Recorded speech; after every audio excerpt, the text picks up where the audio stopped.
Welcome back here to the Beach House Grill. We're in Old Town Fort Collins. As you heard the billboard inform you, we're going to switch gears a little bit and talk Colorado State men's basketball. Tim Miles joining us. Tim, great to have you. You look tired, man. I am tired.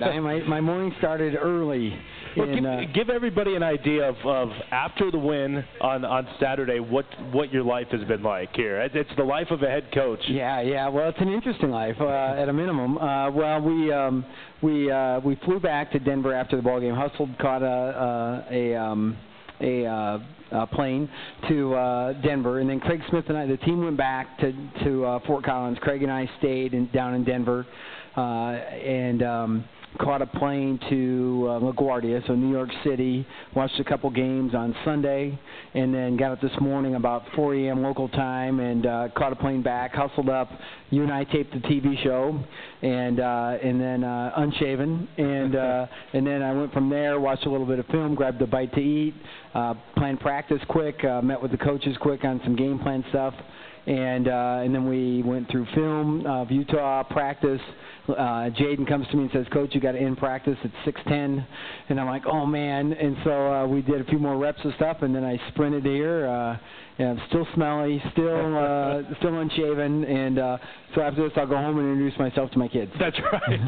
You haven't been home in quite some time. No. I know you can't get into specifics, but the one-night trip across the country to New York, was it worth it? Specifically, yeah, we were looking at a group of big players and that we've been recruiting for some time, and specifically one guy, and then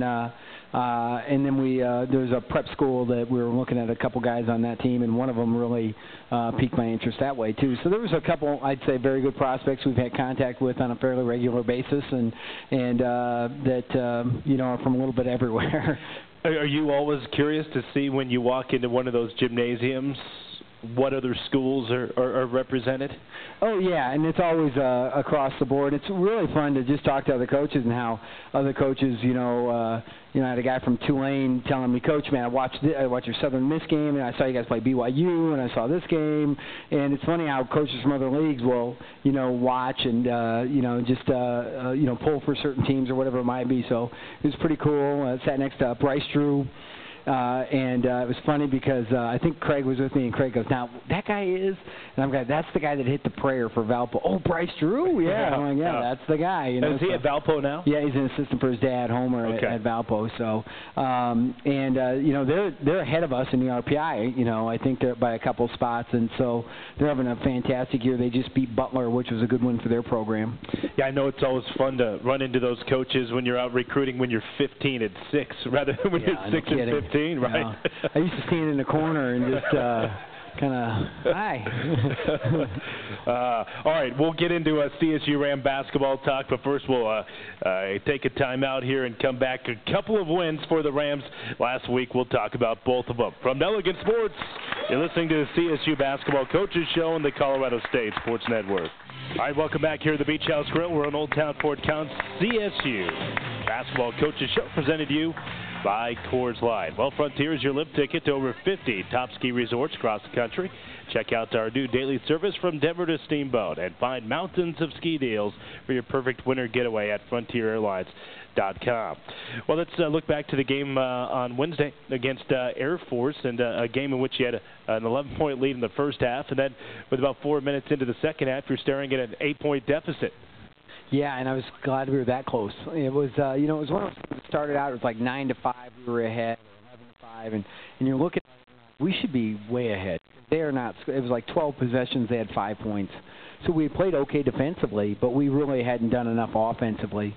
And so it was just one of those nights that you knew was going to be rugged, and we got a lead, and then Air Force came back. And, it was like I was talking to my mom and dad, because my mom questioned me extensively on my defensive strategy against Air Force, and which she normally does. And then Dad just went ahead and repeated the same exact questions that Mom just said, because he was too busy talking instead of listening. And Tip Miles, I know you're listening right now, probably is talking to Mom, not listening. But we had played 24 possessions of pretty decent defense, had an 8-point lead. And in the last 6 possessions, we got one stop. They made one 2-pointer, and they made 4 threes. So all of a sudden, all this equity that you feel like you've built up over a course of time, this 8-point lead, now you go down and you're down 1.5, and you've given up 14 points in 6 possessions, and you're just like, we stink. We stink. Yeah, and so you're at a point where, as a coach, making that adjustment when you get run on like that is really hard to do, because you're thinking, okay, we're okay, and then you're mad they hit a 3, and then they hit another 3. Now you're angry, and now you're livid when all heck breaks loose, and then we went zone one of those possessions, which is what my mom was wondering about, whether mom and dad were, why weren't we in zone quicker, and I tried to relay to them that I'm surprised they didn't notice we went zone one possession, and Air Force but they listened on the radio, so they they were doing the Brian Roth that night, so I couldn't use that. As I tried to you, I'm surprised you didn't know, and we were on the radio, and so it got a little snarky there, but I understand they want to win, and thank God the second half I thought we came out and we were still a little slow defensively. And then we subbed out Andy. And Andy had been scoring, but had just been a little bit behind plays. And he gets that way sometimes against Princeton teams. And we went small, and Pierce Hornig was phenomenal. Travis Franklin starts going to work. He ends up, 21 points. How many assists? 6 assists, 7 rebounds. Yep. Pierce goes 6 for 6. Craig Smith has a career night, in my eyes, in terms of he goes 3 for 7. He has 5 rebounds, and he hits a shot that makes it a 2-possession game with just about a minute left in the game, which is a huge play, and what I hope to be a rite of passage, right, for Greg. And so we were able to win that game. And Air Force is in the 90s in the RPI. They're not a bad team at all, and they're doing. I think they're really going to be a tough out. I think they won at TCU. I don't even know, but I think they won at TCU. They did, yeah. They won in overtime. Yeah, and that's something we've never done. So I admire that, and now I think they've got New Mexico at home, which I think that'll be a real exciting game, a real war. And so it really, I think our league in that middle part, after those top 2 schools, we'd like to think we can be third, but we haven't proven that on a regular basis. So, we're in a dogfight with the rest of those guys, trying to be the third-place team in our league until we can catch one of those other guys, which we could do on Wednesday, by the way. Yep, you might be able to do that on Wednesday. We're not to that point yet. I know, I said we're way too early. I know. We still have to talk about the big road win at Utah. Road wins are always fun to talk about. They are fun, yeah. That was fun. That was a blast. Rams beat Air Force, set up a big game against Utah this past Saturday. We'll talk about the victory over the Utes when we come back to the Coors Light CSU Basketball Coaches Show from Nelligan Sports and the Colorado State Sports Network. All right, a few more segments left here on the program tonight. Welcome back, everybody. We're at the Beach House Grill here in Old Town, Fort Collins. Don't forget you can join Coach Tim Miles and Kristen Holt here at the Beach House Grill, 125 South College Avenue in Old Town, every Monday night from 6 to 7 as we bring you the Coors Light Coaches Show live. It's not the Steve Fairchild read anymore. I am very impressed. Nelligan Sports Marketing is on top of the game. I like it. I like it a lot. Kevin Cassian in the house doing a nice job. All right, the Rams go on the road to Utah, and they win 74-68.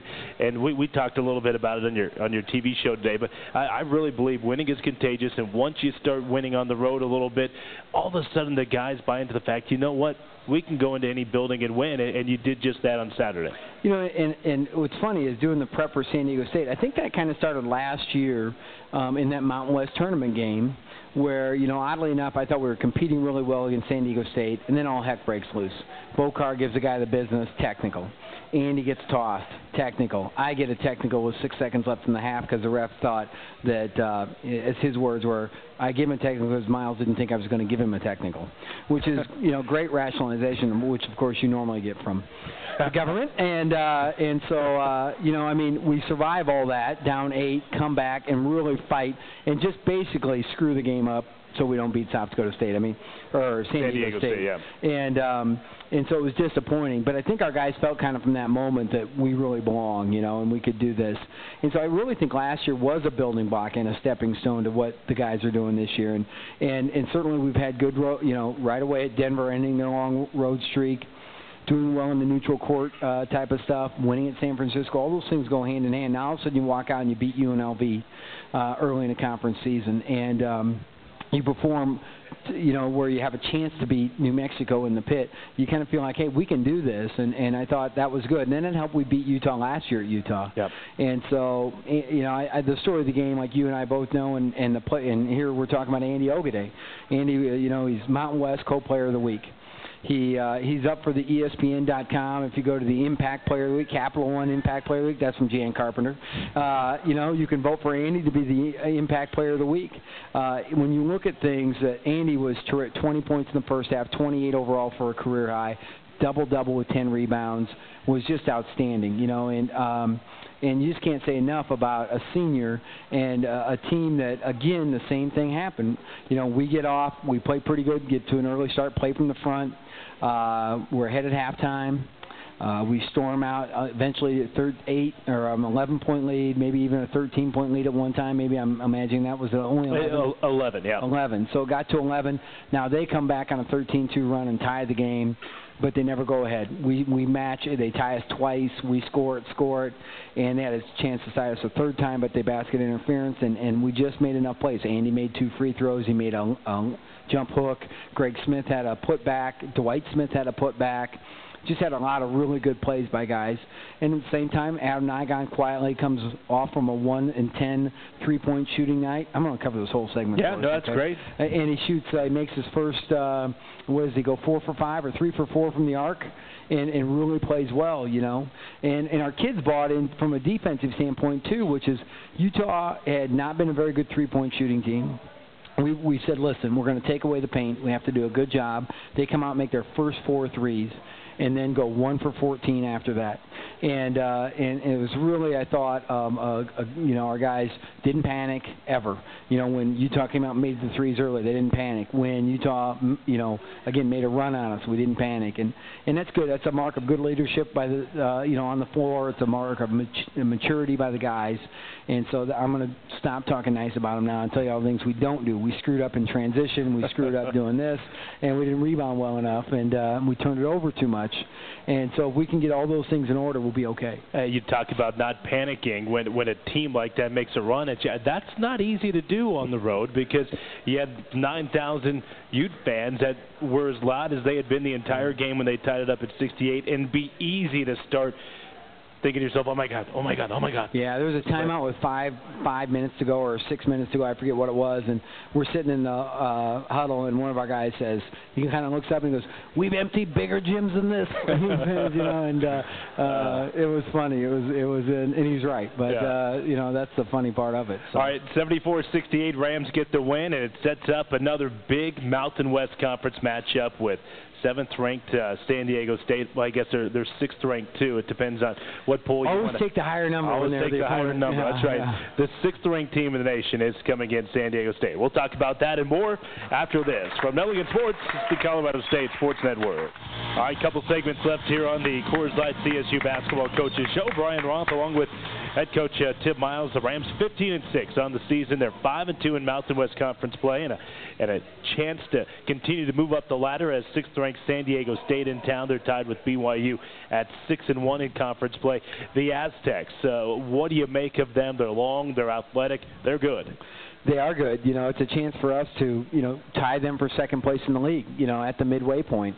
And I think that would bode well for where we're trying to go. And so we want to stay ambitious with our goals. We want to keep moving forward. And when you look at your opponent, first of all, I look at their coach. Steve Fisher's an excellent coach. I think what makes him, I think Vic Braden said what makes a champion is hitting, Vic Braden was a tennis coach, hitting the same old boring winners time after time, which is just, do what you do, simply do it well, do it as perfectly as you can do it. And when you look at San Diego State, they are very simple. They're not a complicated team to get ready for. They put their players in a position to be successful. And they've got probably two elements that I see. One is they've got their front line of Billy White, Kawhi Leonard, Malcolm Thomas, with Brian Caldwell coming in off the bench, and even Tim Shelton, who's hurt, is an excellent, smart player. But that front line is as good or better than any in the country.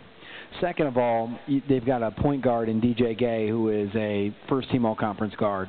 He's very good. He can make big plays, make big shots. He's excellent defensively. His endurance and conditioning is outstanding. And then they've just got enough three-point shooting to go around all that. to make them the sixth best team in the country. That's all you got to do is get the best front line in the country, get an all-conference guard, and then about 3 other guys that can make threes, and you're pretty good. And a couple of and a good coach. And a coach has won the national championship and been in 2 other national championship games. A couple of future NBA players mixed in there, and you're fine. And then you're coming in Fort Collins without a lot of fear, worry, or doubt. Aztecs beat Wyoming 96-57. What was the score of that game at one point, you told me? It was 66-26 at one time. Wyoming was caught in a bad spot, I thought, because I really felt that San Diego State coming home off their first loss was probably going to respond well. They did. And that's accurate. If you're up 66-26, you're responding well. You know, but they scored 96 points, and here's the number that really jumps out of me. 17. Not just the 17. Okay. 17 made 3-pointers. 17 3-pointers. They scored 96 points. Kawhi Leonard and Malcolm Thomas had a combined 4 points in the game. Well, I'm glad they got plenty of rest. They're going to need it. It's just, I mean, those are 2 of their top scorers, and they only had 2 apiece. That gives you an idea of what else they have around them. So, hey, listen, it could be a great crowd, though, on Saturday night. Well, I hope so. Wednesday night. I mean, we're looking at a point where, you know, it's unprecedented in my tenure. I mean, we're right there in the thick of things in the league. We're on the bubble with the NCAA tournament. We're receiving votes in the National AP poll. And those are all neat things. Those are what we want to work to on a regular basis. We've got a good team. And just think of it, like I told the guys today, Andy, Adam, Andre, right, Travis, let's just think about this. You have in your career guaranteed 10 more games. 10 games. 10. That's it, right? Yeah. Is that true? Right? We have 10 more games. 9 conference games and at least one in the tournament. At least one in the tournament. That's all you're guaranteed is 10 games. That's 6 weeks, right? All right, 6 weeks is 42 days. Well, I'm going to give you Sunday off. Now we're down to 36 days of basketball, you know, in your career, bottom line. And we only have 4 more games at, you know, in Moby Arena. And that's it. And then those guys are done. And we're not going to see them here again, you know, unless we would be lucky enough to host a postseason thing. But we don't want to be in that tournament where you host postseason games. We want to be in the tournament in Denver and all those other spots. But at the same time, you know, that's just it's really a special time. And the look on a couple of those guys' face was like, holy cow. They didn't think of it in those terms. Yeah, they just, you know, they just live life, which they should. But at the same time, you know, it's that's what we're down to. So hopefully it's a memorable night for our fans. Hopefully our fans recognize that and come out. Our students come out and raise all kinds of canes. Cheer loud, cheer proud, be classy. You know, all the stuff that we, the mountain sportsmanship code honors. But come out and make a difference in Momi. Stand up and yell at those plays. And it's not church. You don't just sit there. If somebody tells you to sit down, you know, tell them to get in shape. They can stand up. It'll be a good workout for them. They can rest on Sunday. All right, one more break, and we'll wrap it up after this. It's the CSU Coaches Show from Nelligan Sports and the Colorado State Sports Network. All right, one final segment here tonight on the CSU Basketball Coaches Show. Happy to have everybody with us here at the Beach House Grill. Rams taking on San Diego State, 6th-ranked team of the nation, coming up Wednesday at 8, and then round 2 of Mountain West Conference play as the Rams go on the road to Wyoming coming up on Saturday. And that's a really critical game for us. That's a rivalry game. Wyoming always gets up for that game. We were lucky enough to win up there last year. We're going to have a great performance to win up there this year. They're a dangerous home team. And you know, they've been in a tough spot with injury, illness, trying to get a rhythm. But that's a game. I hope we can get some fans to travel up there and get that coordinated. I know there's some people working on it. So hopefully we can pull that off and have a little bit of a vibe going for the Rammies. Yeah, the weather's supposed to be decent coming up on the weekend, so weather should... Always decent going into Laramie on 287. What are you talking about? Hey, final thing. You mentioned, and we only have about 40 seconds left, you mentioned the 2 votes in the AP poll this week for Colorado State. Yeah, that's fun. That's good. I told some of our players that this week, too. I'm like, you really want to stop at 2? So let's keep winning and see what we can do. So it's an exciting time, and let's not stop there. All right, Tim, thanks for coming over. Go home and get some sleep. Yeah, I will. I'm going to go home. He's going to sleep well tonight, no question about that. The Thanks. CSU men take it on against San Diego State, 7:15 tip-off on Wednesday. Make sure you come out. It'll be a great crowd, and that at Wyoming coming up on Saturday. For Charlie Grimes, at Bob Greenfield, Kristen Holt, and the coach Tim Miles, I'm Brian Roth saying so long from Fort Collins.